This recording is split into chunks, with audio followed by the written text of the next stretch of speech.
All right. Good morning, PT on Ice Daily Show. Happy Friday morning. Here we are live on Instagram, live now here on Facebook as well. Happy Friday, Merry Christmas. I hope your morning is off to a great start. We've already got our coffee in, got our breakfast in, got our presents in. So, here to talk to you on Fitness Athlete Friday, the best darn day of the week this morning. And we are also going to talk about Gut Check Thursday. Gut Check Thursday was released Wednesday night, of course. Something a little bit low equipment friendly for the holidays. Maybe you're not at home, you're off with family, or the gym is closed, whatever the case may be. So, this week's Gut Check Thursday is to run for 35 minutes with the caveat that you're going to stop every 5 minutes, but not the start of the workout, and do 15 burpees. So, just a way to break up that running. If you're like us up here in Michigan, you got a bunch of snow overnight, so maybe running is probably not in the cards. So you can also row that, bike that, just a way to break up a little bit moderate intensity work with a little jab of it, high intensity every 5 minutes. So hope you enjoy that. I'm going to be hitting that probably Sunday as a little bit of active recovery. So today, let's talk about today's topic, the gift of fitness. It is, of course, Christmas. We're in the gift giving mood. So, what do we talk about when we're talking about giving the gift of fitness? I think it's important, first of all, that we define fitness. Something we've struggled with across strength and conditioning and also physical therapy is actually defining what is fitness. And CrossFit, of course, has defined that many, many years ago and defined it as increased work capacity across broad time and modal domains. So, basically, the ability to do more stuff, increase your power, increase your strength, increase your long duration cardiovascular endurance, basically getting fitter across many, many different time domains, but also modal domains: gymnastics, weightlifting, monostructural, running, rowing, biking, that sort of thing. So an increase in fitness. And the idea for this topic came talking to two different patients this past week in the clinic, and just hearing one person's story in their evaluation of kind of what CrossFit has done for them, and then hearing from another patient who I've been working with for quite some time, and just listening to what basically getting in shape has done for her and changed for her life since she has started to work with me back in the fall.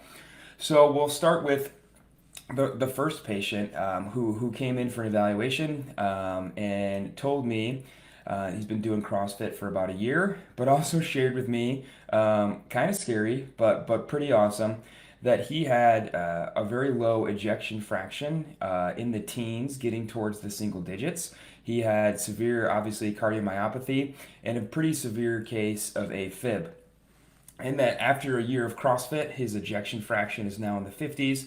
Cardiomyopathy is basically gone, and he has not had any AFib symptoms in a year. So just the change and the benefit that a year of high intensity fitness has done for this guy. And his goal is to reduce some shoulder pain, improve shoulder mobility, and basically continue doing CrossFit. And that's not the best part about that story. The best part about that story is that he is approaching his 70s. So an older gentleman still interested in getting after it and just seeing the benefit that fitness has had on his life.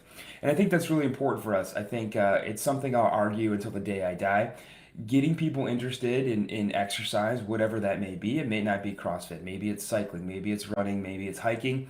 Whatever that person finds that they don't mind doing most days of most weeks is something we should be striving to get that person towards, getting them hooked on fitness, because the benefits obviously here reach far beyond the PT clinic. No amount of spinal manipulation or dry needling or spinal stability exercises will reverse cardiomyopathy. It will not reverse AFib, right? So getting that person or keeping that person in their regular fitness routine is the most important thing we can do as physical therapists. And now the other patient that has been seeing me for a while for physical therapy also happens to be an older adult.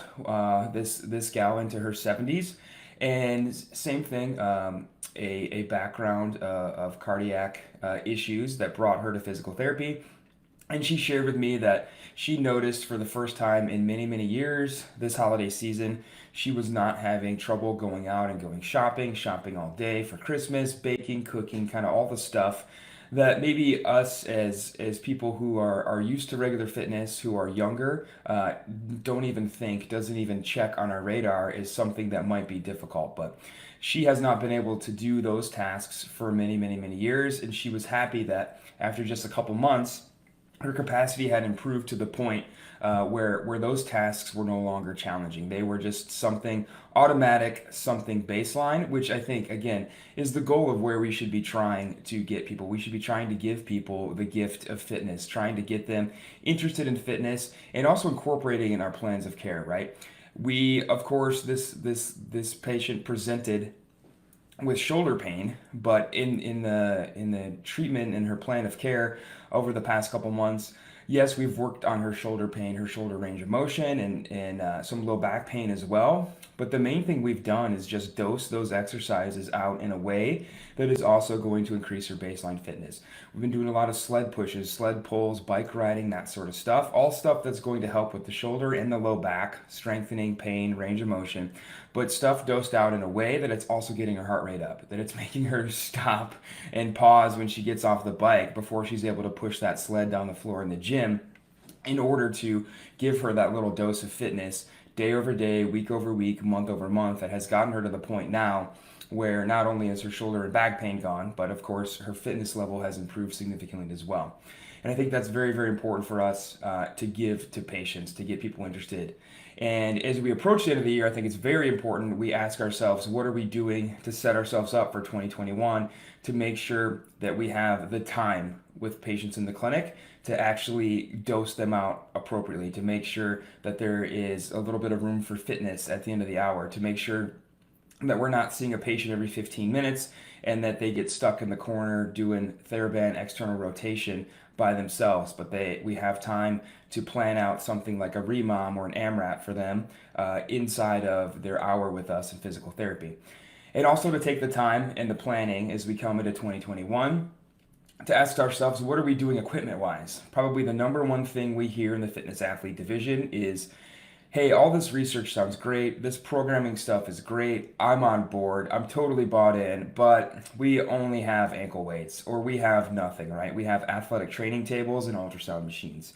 And so what are we doing going into 2021 to try and get some equipment that we know we need to more properly dose out strength, but also to make sure that we can incorporate different exercise routines to increase fitness levels in the clinic with our patients. So what are we doing is that budget approaches for 2021 to try and get a rowing machine, to try and get a fan bike, to get some kettlebells, a barbell, some plates, a sled to push, a sled to pull. A sled is a fantastic implement for both strength training and cardiovascular exercise. So what are we doing to get that stuff in the clinic for our patients for 2021? And on the other side of this topic is, what are we doing as physical therapists to give ourselves the gift of fitness? What are we doing to make sure we have time in our day every day for an hour of exercise? Knowing the benefits it has on our patients, what are we doing to make sure that we are also working towards that goal? Something we encounter often also working with physical therapists is many of them don't exercise at all or on a regular basis. So what are we doing to make sure we have time in our day every day to also pursue our fitness goals? And something that I struggle with, especially getting busier and busier and busier in the clinic with ICE, with coaching, of having time in my day to actually exercise, actually having physical time to exercise. But I know the benefits it has for myself, especially being really busy. We know that on a cellular level, when we are exercising, we're increasing the mitochondria in our cells. We're literally able to make more ATP, which makes us have more energy throughout the day. So we need to say and look at our calendar and think, yes, I'm super busy, but what will help me the most stay super busy is if I am in really good physical condition, if I have a time on my calendar every day for exercise. So what are we doing as physical therapists to also give ourselves the gift of physical fitness? Making sure, I like to refer to it, and I learned this from our friend Morgan Denny, as the big rock on your schedule, that you plot an hour for exercise a day on your calendar, and all the other stuff in your life kind of filters around it. All the other medium-sized rocks and small-sized rocks kind of compound on top of that big rock. So looking at my calendar each day and saying, Where is the hour that I'm going to take class at the gym? Or if I'm at home, where is the hour that I'm going to go out to the garage or down to the basement and get my exercise in for the day, knowing the benefits it has. And it doesn't really matter how busy you are, you will not be able to stay very busy for long if you're not in good physical health. I think back to before I started CrossFit almost 3 years ago, when just going to the clinic for 8 hours a day was so exhausting. I would get home at 5 or 6 p.m.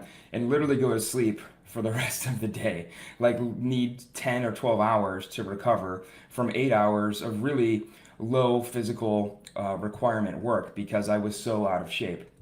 And now how much longer my days are, but I don't really feel as tired because I've gotten in much better shape. And that is something we need to work on ourselves and make sure we have time in our day to give ourselves the gift of fitness as well.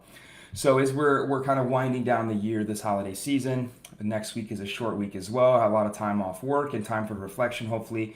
Ask yourselves, what are you doing to make sure you're getting your patients as fit as you can?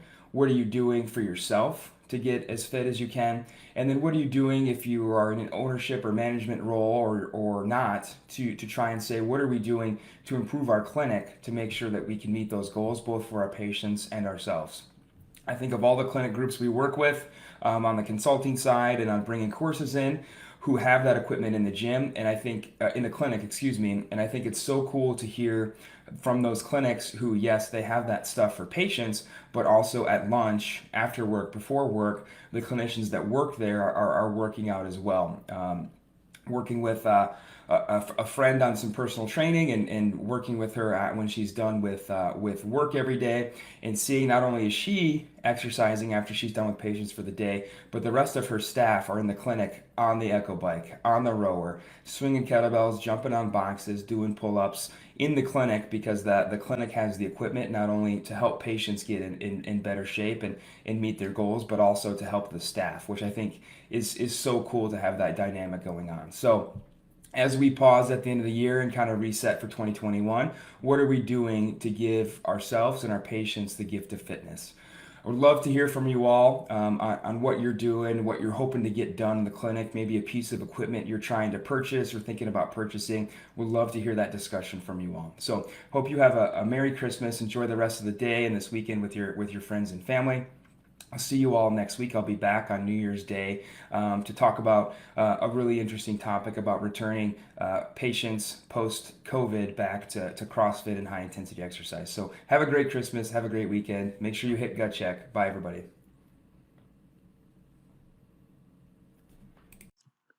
Hey, thanks for tuning in to the PT on Ice Daily Show. If you enjoyed this content, head on over to iTunes and leave us a review. And be sure to check us out on Facebook and Instagram at the Institute of Clinical Excellence.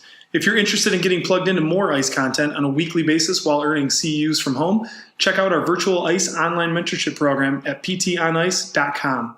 While you're there, sign up for our Hump Day Hustling newsletter for a free email every Wednesday morning with our top 5 research articles and social media posts that we think are worth reading.